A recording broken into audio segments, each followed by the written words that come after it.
All right, welcome back to the deep dive. Diving into some thought-provoking ideas and concepts today. Absolutely. And today's topic is really fascinating. It's the Declaration of Interdependence. Have you ever heard of I this? have, yeah. Okay, so we've got two main sources we're going to be looking at today.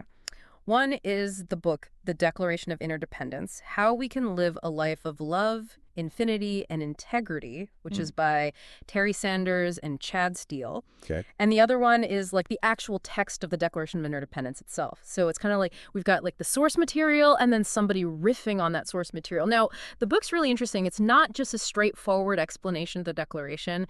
It kind of brings in all these different ideas. Yeah. Like, one thing that really struck me was this whole concept of fractals. I'm like not a math person at all, Right. but they use this idea of fractals to explain how everything is interconnected. Yeah. The authors use this concept of fractals to really illustrate how seemingly insignificant actions can have far-reaching consequences. They talk about how small acts of integrity can ripple outward and impact the well-being of larger systems. It's actually quite fascinating. Yeah, but to be honest, I'm not even sure I totally understand what interdependence really means. Right. Like, I know I depend on other people. Like, I depend on the grocery store to have food. I depend on my mechanic to, like, fix my car. Sure. But I'm not sure I understand what it means on, like, a deeper level. Yeah, so interdependence it's a step beyond that. It's about recognizing that we're all part of a giant web, right? And every action we take creates ripples throughout that web. Oh, okay. So it's not just about, like, I depend on the grocery store worker to, like, scan my groceries. It's also about the choices that I make, Okay. how those choices affect that person, how they affect the farmers who grew the food, and how they affect, the planet as a whole. It's all interconnected. Okay, can you give me, like, a more concrete example? Sure. Imagine you're at the grocery store and you're buying coffee. Okay? Yeah. You've got two choices. You can buy the cheapest coffee on the shelf, or you can spend a little extra and buy fair trade coffee. Okay. Now, that decision might seem really small, Right. right? But it's actually part of a larger fractal pattern. Okay. Because when you buy fair trade coffee, you're supporting a system of ethical trade, you're supporting fair wages for farmers, you're supporting sustainable farming practices, and that's like a tiny act of integrity Okay. that ripples out and affects the whole system. I see. So even small choices can have big consequences. Exactly. So now I want to back up a bit and actually talk about the Declaration itself. Sure. Like, what does this Declaration of Interdependence actually say? Well, just like the Declaration of Independence outlined a vision for a free society, this Declaration of Interdependence lays out principles for a more interconnected world. Okay. One where we acknowledge, like, the impact that we have on each other and on the planet. For example, it emphasizes that all life is sacred, that humans are part of nature, not separate from it, Okay. and that true peace comes from understanding and cooperation. Okay. So it's really about recognizing that we're all in this together. It seems like this declaration like directly challenges that whole every man for himself idea that's so prevalent, like especially in America. Yeah, absolutely. Yeah. It's really a call to shift our focus from individual rights to collective well-being, Hmm. to think about the needs of the whole, not just our own personal needs. And one of the key ideas that the book explores is this concept of self equals selfless divided by selfish. Now that is a phrase that I think needs some unpacking. Yeah, it's definitely a head scratcher at first glance, right? Right. Basically what it means is it's about finding that balance between taking care of yourself All right. and taking care of others, minimizing actions that are driven by pure ego or self-interest, Okay. and instead prioritizing actions that benefit the collective. So it's not about like becoming a martyr or completely ignoring your own needs. It's about finding that middle ground where both the individual and the collective are considered. Exactly. It's like being on a sports team. Okay. You're responsible for your own performance, right? Yeah. But you're also contributing to the success of the whole team. I see. And the book doesn't just stop at this theoretical level, right? Right. It actually provides tangible examples of how to apply this principle in our lives. Like, they use this visual example of the Mandelbrot set. Uh-oh, back to fractals. Back to fractals. I know. It's just warning you, like, you're going to have to explain this to me like I'm 5 years old. All right, challenge accepted. So the Mandelbrot set is this incredibly complex mathematical shape. Right. And the thing is, every single point in that shape is connected to every other point. Okay. So it's like this visual representation of how interconnected everything really is. I mean, that's kind of cool if you think about it. Yeah. It is really cool. It's like saying that, even tiny, seemingly insignificant actions can have ripple effects Okay. that we might never even imagine. Like, think about it this way. A single act of kindness that you do today could unexpectedly impact many lives down the line, Hmm. right? It might inspire someone who then inspires someone else, and so on and so forth. It's like that butterfly effect idea. Exactly. Exactly like the butterfly effect. Okay. And the book argues that by becoming more aware of these connections, we can start to make choices that contribute to a more positive and harmonious world. So it's not just about understanding interdependence, like in our heads, it's about actually seeing how it plays out in the real world. Precisely. It's about recognizing the tangible impact of our choices. Okay, now I want to shift gears a little bit and talk about how interdependence plays out in our inner world and how it influences our relationships with other people. Absolutely. The book really emphasizes the importance of self-awareness and understanding how our thoughts and beliefs shape our experiences. Okay. They use this example of a feedback loop. Okay. Our beliefs lead to actions. Those actions create certain experiences, and those experiences then reinforce our original beliefs. So, if I believe that the world is a hostile place, I might act defensively, which could then lead to me having more negative interactions that reinforce my belief that the world is hostile. Exactly. It becomes a self-fulfilling prophecy, right? Right. And the book suggests that breaking free from these negative feedback loops, it requires conscious effort and a willingness to examine our beliefs. It's about cultivating inner peace and recognizing that our inner world and our outer world are deeply intertwined. This makes me think about that saying, be the change you want to see in the world. Yeah. It's like if we want to see a more interconnected and compassionate world, we need to embody those qualities within ourselves first. Absolutely. That's a fantastic point. The authors actually delve into specific practices and tools for cultivating self-awareness and personal growth, Okay. emphasizing that this inner work is essential for creating positive change in the world around us. So it's like saying personal transformation and societal transformation are kind of two sides of the same coin. Precisely. They go hand in hand. That's a really compelling idea. Right. And the book explores this connection even further by highlighting the power of language.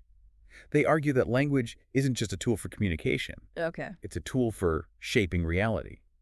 You know, they say, sticks and stones may break my bones, but words will never hurt me.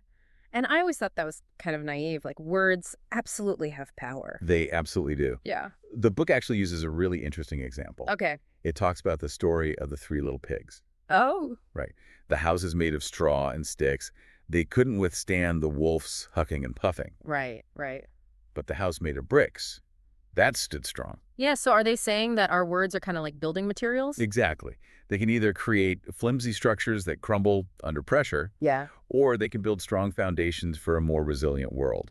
So we really need to be mindful of the words we use, they actually have tangible consequences. Absolutely. The book emphasizes the importance of choosing our words carefully and being mindful of the impact they have on others.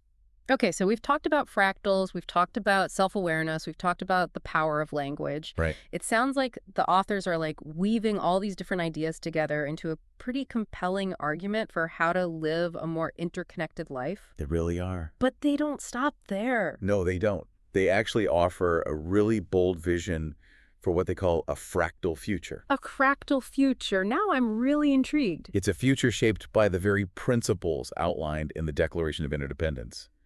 And it's not some far-off utopia. It's something we can start building right now. Well, I am definitely ready to dive into that. Tell me more. All right, let's do it. Okay, so this fractal future you mentioned, what does that actually look like? Is it some kind of utopia where everyone's holding hands and singing Kumbaya? Well, no, not quite.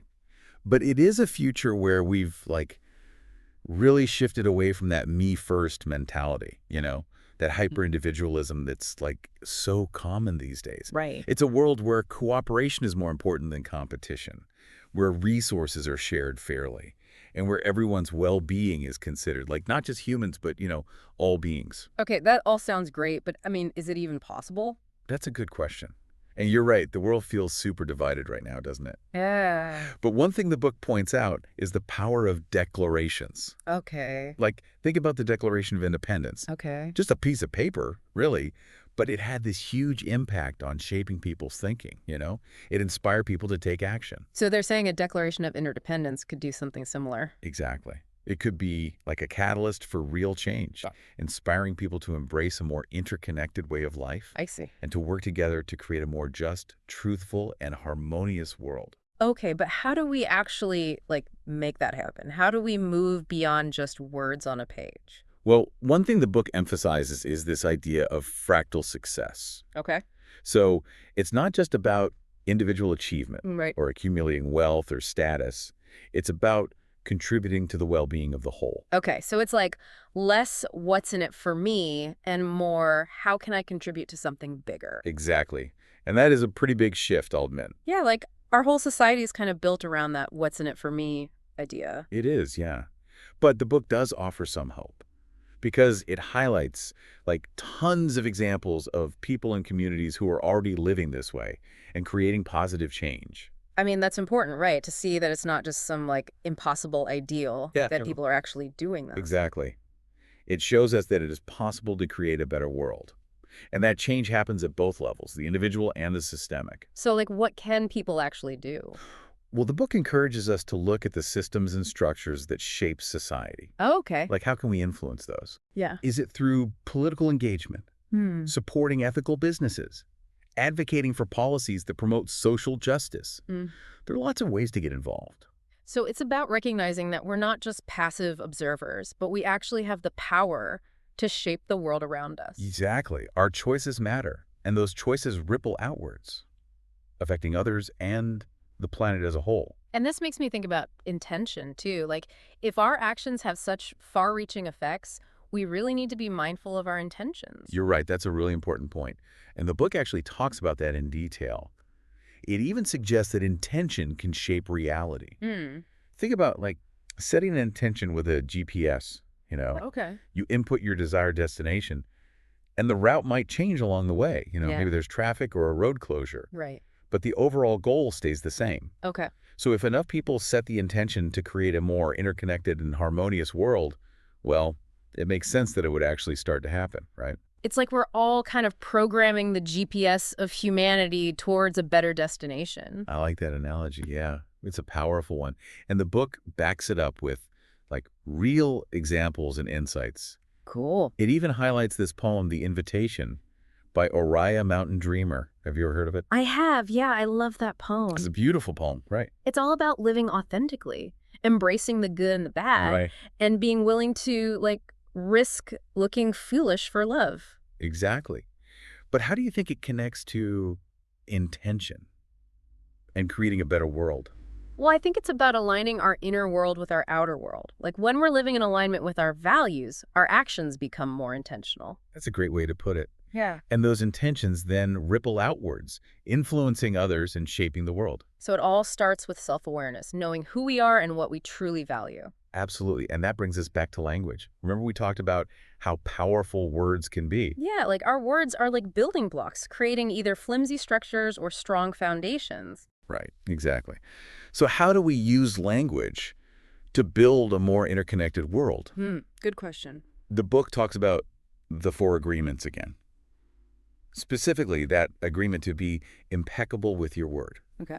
Speaking truthfully, choosing words consciously, avoiding gossip or hurtful language. Okay. It's about being mindful of how our words impact others and using language to create understanding and connection. So creating a more positive and supportive communication landscape. Exactly. But it's not just about the words we speak, it's also about the words we absorb. Okay. We're constantly bombarded with information these days, right? Yeah. So it's important to question what we hear and read, especially in the media, to be critical thinkers, question assumptions, be discerning about what information we consume. So it's being mindful of the whole information ecosystem, not just what we put out there, but what we take in as well. Exactly. It's about using language as a tool for seeking truth and connection, rather than, manipulation or division. Right. And this all ties back to that concept of fractal integrity we were talking about. Yeah, it's each choice we make with our words is another little tile in that mosaic. Exactly. A tiny act of integrity that contributes to a larger pattern of good.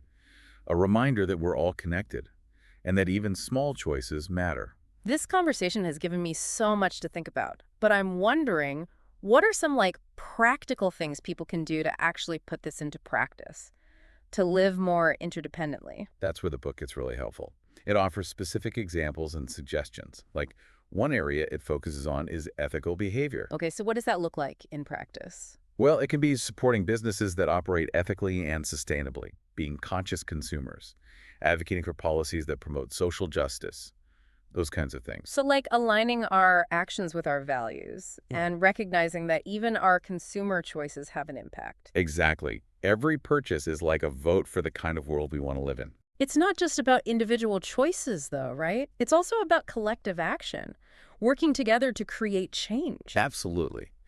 The book encourages us to get involved politically, support candidates who prioritize the common good, get involved in community initiatives, speak up for what we believe in. So, like, use our voices to advocate for a more just and sustainable world. Exactly. But I know it can feel overwhelming, like where do we even begin? Yeah. And that's what the book reminds us, that even small acts of integrity matter.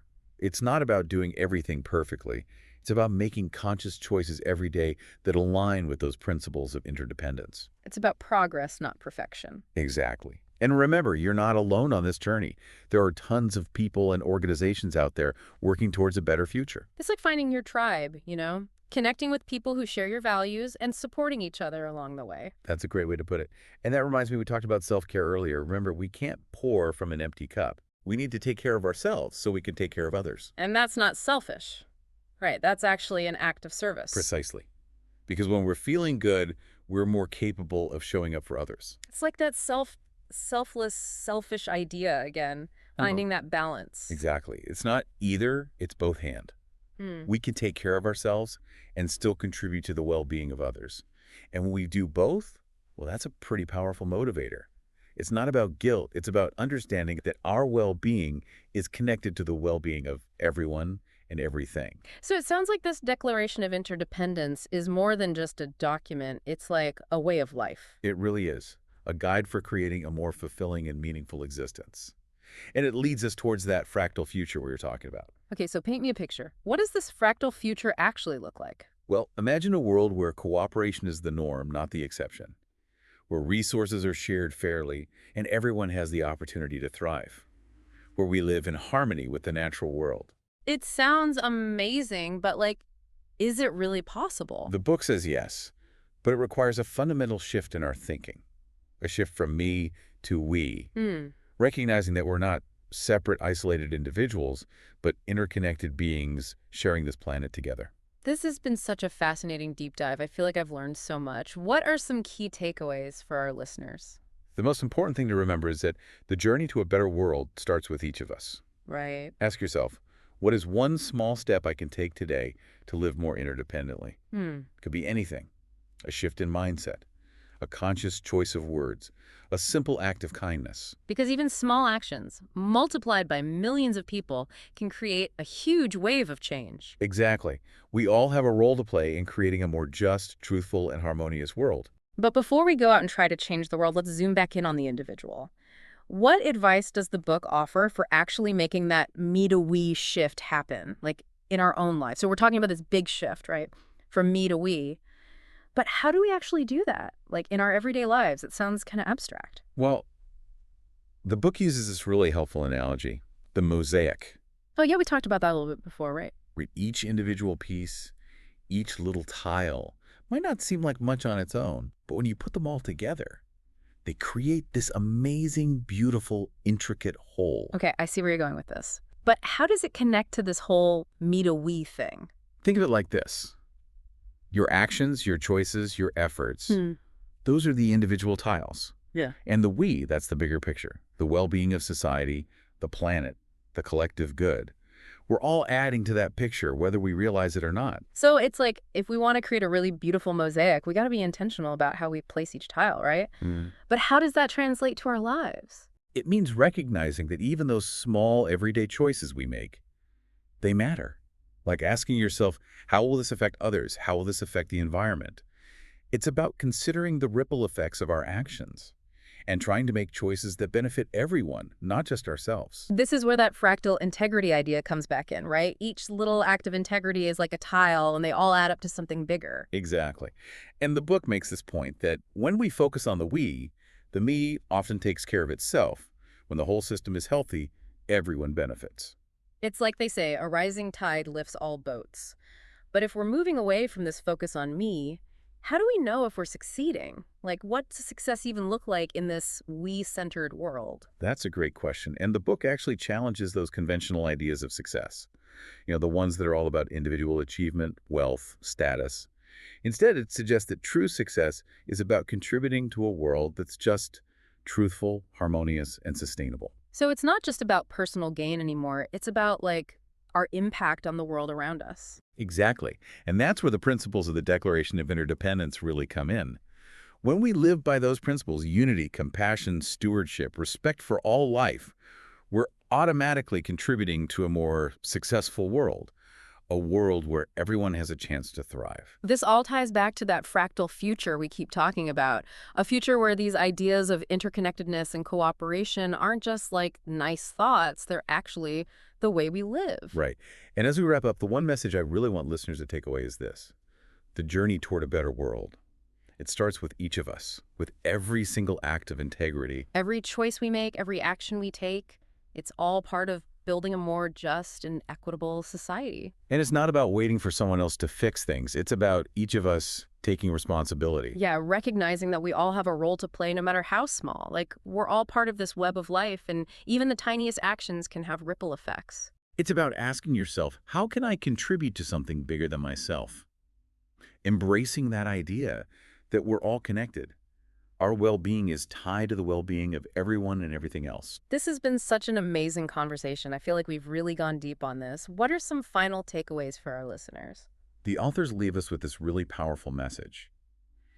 Creating a better world isn't about achieving some huge, impossible goal.